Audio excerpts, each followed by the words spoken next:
This is our investment in putting on the spiritual armor of God, because we have to physically protect our campus, but in doing so, we're also spiritually protecting the next generation, spiritually protecting that new believer. This is The Christian Author. With every episode, we hope to introduce you to relevant Christian authors and their works. It's a great way to supplement your daily Bible reading and study, as God uses the wisdom, experiences, and writing ability of these authors to enhance your life and others in your walk with Christ. Church safety is what we're talking about on this episode of The Christian Author. I'm Chris Michael, going to be talking with Sam Rainer. He is the lead pastor at West Bradenton Baptist Church in Southwest Florida. Let's get started. Make My Church Safe is what we're talking about, a guide to the best practices to protect children and secure your congregation from harm. Every church should be a safe place, there's no doubt about that. I'm guessing that most churches aren't as safe as they should be or could be. Would that be an accurate statement? I believe that's accurate. The whole goal of a church is to provide a safe environment internally so that we can send people out into the external dangers that are all over the place in this world. That's the missionary calling. That's the sending of the saints. But you can't send equipped people out into a dangerous world. You can't equip them well unless you have measures of internal safety inside the church. So it's this dual calling of internal safety and knowing that as people are matured and grown and ready, you're sending them out into external dangers. And when the church is internally unsafe, it becomes an asset to the enemy instead of an asset to the kingdom. Where should a church start when they want to get serious about church safety? What's the starting point? Well, a good starting point is in the children's ministry. I think most churches, you're not going to get much pushback with child safety issues. So if a church is listening to this or church leaders listening to this going, we really don't focus much on safety at all, I would say start in the children's ministry and create all of those internal measures that are helpful for families and children. And frankly, most families that's very high on their list when it comes to a church that they would select is this church safe? And a lot of times your families will ask, what safety protocols do you have? What's your check-in, check-out system? How many teachers are in each classroom? Should be more than one. And, these are basic measures. Do you do background checks or not? These are basic measures that any church can do of any size that will provide a baseline of safety that I think is very important. Yeah, we see safety measures even from the point where kids are checked in to come into the children's ministry areas. What should that look like? One of the best ways to do it is to select a process and stick to it and have no exceptions. So I am the lead pastor of my church. I have 4 children. 2 of them are still in the children's ministry. 2 are in the student ministry. But the 2 that are in the children's ministry, we have to follow the same check-in, check-out process as everyone else. Everyone knows me, everyone knows my kids, but it does not matter. There are no exceptions. So there's many different ways to do a check-in and check-out process. I would say consistency is the main thing, but I also like the process of printing off tags, putting them on the backs of children, little sticky name tag on the back, and then matching that tag with a check that you or another tag that you give to the parent. So it's a system where they get checked in, they have a tag on their back, and when they get checked out, mom or dad or mom and dad have the ability to match their tag with the child's tag. That prevents things from grandparents coming by, or in the case of a divorce situation, sometimes that's where child safety issues really get highlighted is recently divorced and dad or mom is not supposed to have the kids, but they swing by, they pick up the kids know them, obviously, no one thinks anything of it. A lot of times we think of the dark guy in the trench coat trying to barge into the children's ministry, and that's where our minds go with child safety. But it's more nuanced than that, honestly. So a good check-in, check-out system where the person who checked them in is the one who is checking them out is the best way to go. Yeah, it sounds like having a protocol and explaining that to parents is very important and makes the job easier for everybody, doesn't it? It does, yeah. And it gives your workers reason to be firm if you're always consistent. if you're constantly making exceptions, then it's hard for people to know what should I really do. And most churches it's all volunteers, right? I mean, some larger churches have staff in the children's ministry, but for most churches, these are volunteers, and most people are glad to serve. They're happy to serve. They love to serve. But you make it hard on them when you have inconsistent processes. What should the vetting look like for people who do work in children's ministry? Yeah, that's an excellent question, and it's one that has gotten a lot of debate, maybe conversation. I don't know, but it's one that I feel very firmly about. I think that you should have at least a 6-month rule before you allow anyone to serve in the children's ministry. So we have a membership process, and I would encourage every church to have a membership process. Not every church does, but that's where you start. It's a very clear membership process, and these are our expectations of any member, wherever you want to serve, whatever ministry you serve in, whether it be the missions team, the choir, or the children's ministry. So there's a very clear membership process with a membership class that's required before you join the church. You start there. Then, at least in the case of working with minors, there is a 6-month window in which you have to really show yourself faithful. Once you get outside of that 6-month window, you could also do a year, or some measure in between. Then you're eligible to serve in the children's ministry. And the children's ministry should have its own sort of guidelines as to who can serve and who cannot serve. So it sounds strict, I know, but this is one of the best ways to ensure the safety of people in your church. You can't just, I understand the temptation of, wow, somebody just joined the church. They're awesome. They've been a believer a long time. They just moved here from outside of the community. And man, they seem like they really know what they're doing. It's very tempting to put that person in a classroom. But I would recommend a 6-month waiting period just to be sure that they are legitimate and that they really are going to serve in a way that's appropriate. Sam Rainer serves as the president of Church Answers. The book is called Make My Church Safe. And in the book, you have 10 non-negotiable rules of safety around children and students. Go over a couple of those. I'd be interested in those. Yeah. Well, I think the first thing is just never be alone with a child. Really, a student as well. I understand that as children become teenagers and they get a little older, that you don't have less rules, you just have different rules. Let's just make that clear.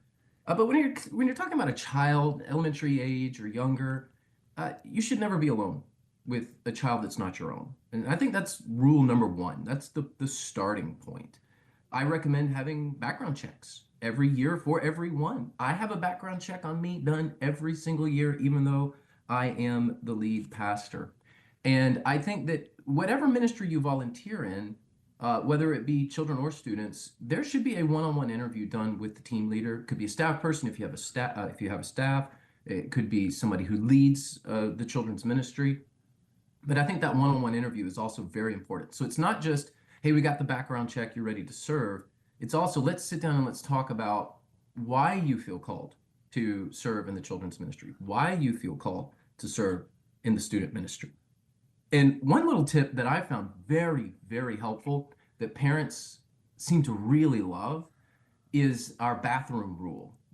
It's 1 foot in, 1 foot out. So this may seem really detailed, but it's so important. It's very visual. So all of the doors to our children's bathrooms are open. We have assigned bathrooms just for children. Those doors remain open, and every child is escorted into the bathroom. And the person who does that kind of keeps 1 foot outside of the bathroom, right there at the door, and 1 foot inside the bathroom. And so it's a really safe way, a visual way to show your parents that you're taking care of kids in a way that's appropriate. Yeah. Students, there's a whole nother set of rules there. I think never alone applies to them too. And one thing that I will say about students is, as you get to be teenagers, you should never promise confidentiality. I know that's really hard, and I know that's difficult to do, but if you hear something from them that needs to be reported or needs to be discussed, you should not be promising confidentiality on the front end. A student comes to you and they say, hey, I need to tell you something, but you can't tell anybody. Well, you can't promise that because you may have to tell somebody. And I think that you should report any sort of reasonable suspicion that you may have if you think somebody's in harm's way. Yeah. No matter how thorough you may do your vetting and how thoroughly you prepare volunteers, or the possibility for abuse is always there. How can you typically recognize the telltale signs of abuse?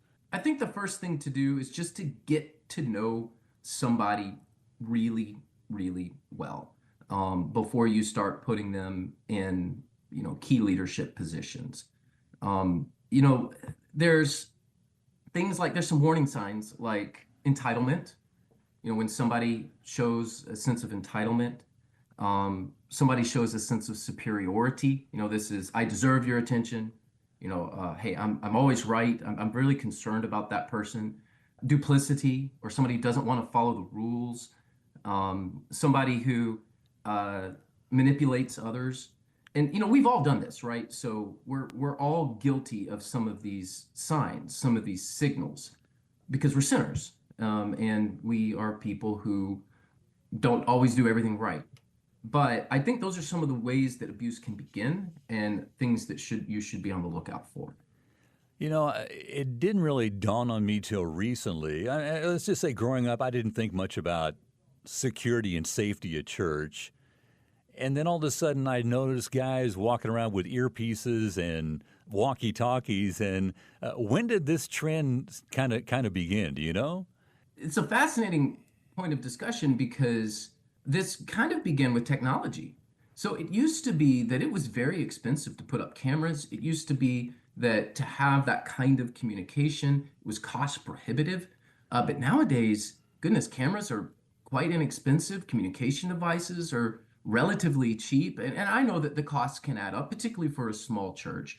But seeing more and more of this is simply because the costs have come down. And as the costs have come down, more and more churches have adopted it. I'm actually grateful for those who are kind of working in this field of technology, who are lowering the costs that enable more people to do church safety. But when you talk about securing the physical campus, yeah, some of the best things that you can do is just have people that are trained, ready, and willing to step in, willing to report when they see something, and then having cameras out there in your church in key places that discourage people from doing anything.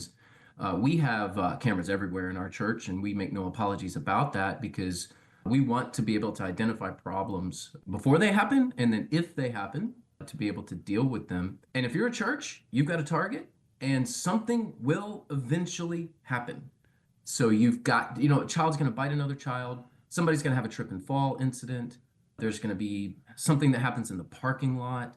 You have to be ready for all of those things. And it's not so much about mitigating risk, although that's very important, as it is just providing an environment where people can be discipled in the best way. Yeah, I see guys walking around and doing that. What are those guys looking for? Let's say at a Sunday morning service. What are your security teams designed to do? Yes, they're designed to see anything they're trained to kind of see anything outside of the ordinary. So I recently heard this story about a guy bringing in a big duffel bag. This was not at my church. This was a different church. And it was somebody they didn't quite recognize. Now, if you're on the security team and it's Sunday morning and somebody that you don't really know is bringing in a big duffel bag, what are you going to do? You're going to go over to that person and you're going to say, hey, can I help you? Is there something that you need?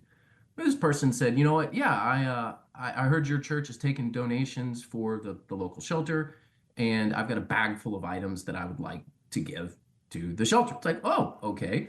Well, hey, it's good to meet you. Let me show you where that is. Obviously, you can open the bag, check the bag, make sure that everything is there. Take the bag from him, and you yourself handle it to where it needs to go. Now, that's a pretty harmless example, but it's one in which it shows that your church is ready.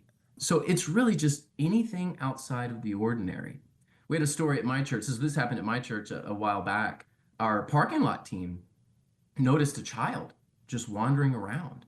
And obviously, that's, a toddler in the parking lot without a parent is a very serious deal. So obviously, they took the child, brought the child in, and, we tried to figure out whose child is this? The child did not have a tag on his back. So they quickly recognized that this was not one of our own kids. This is not a kid that had checked into our church. This was a kid that had wandered on our campus on a Sunday morning from the neighborhood.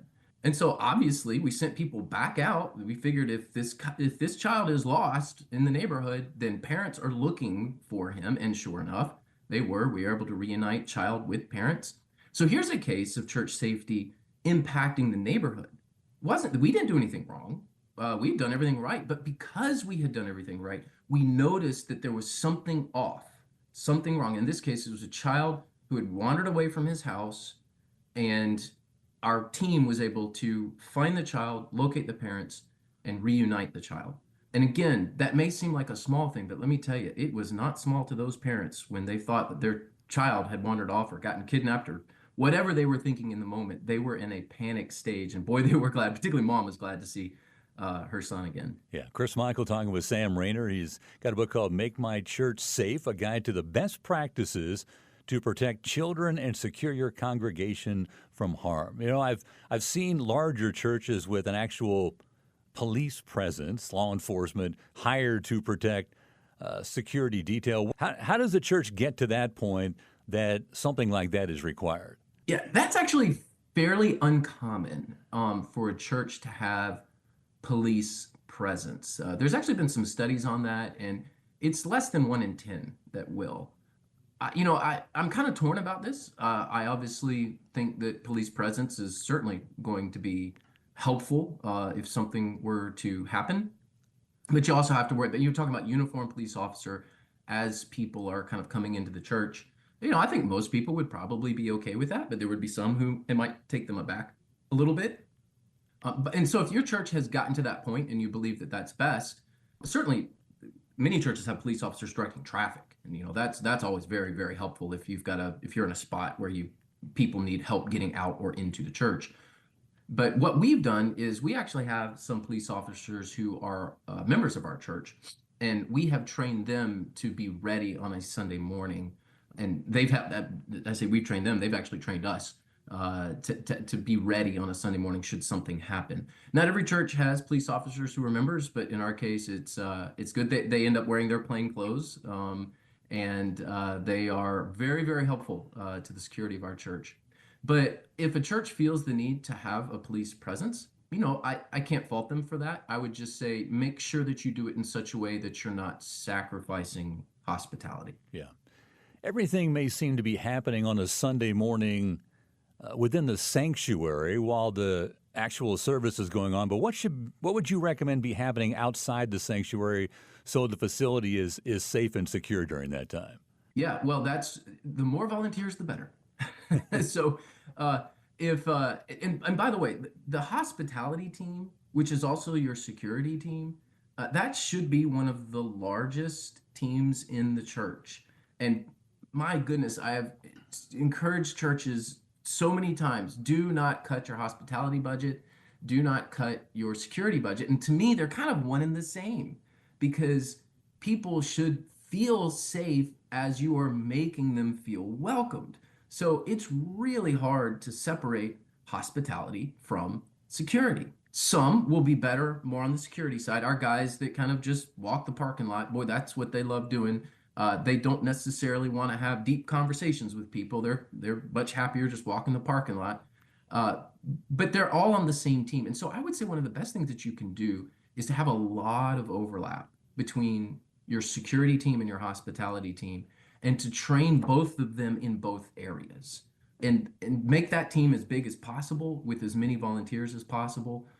Your church will be a much safer place. You probably find some people in the congregation who might kind of fight back against spending money on security measures. What's the best way to communicate that? Because you know how some people are. Yeah, if you're willing to spend money on curriculum, if you're willing to spend money on pew Bibles, those are all good things. You should not cut those budgets. Then you should be willing to spend money on security. This is one of the highest callings of the church, is to make sure that the campus itself, but also just, the church, the people, so that the people are ready for spiritual battle. This is ultimately a spiritual battle. Our battle is not against flesh and blood. Our battle is against the powers of darkness. And so to anybody who would push back, I could understand why. If somebody is very conservative with the church funds and, hey, I don't know that this is the best use of funds. Those are always difficult conversations if you have a finance committee. But I would just say that this is our investment in putting on the spiritual armor of God, because we have to physically protect our campus, but in doing so, we're also spiritually protecting the next generation, spiritually protecting that new believer, spiritually protecting the person who's in a vulnerable place and who will ultimately be better, but have come to the church because they're in a vulnerable place and they need to heal and they need to get that healing. And they can't get that healing if the church is unsafe.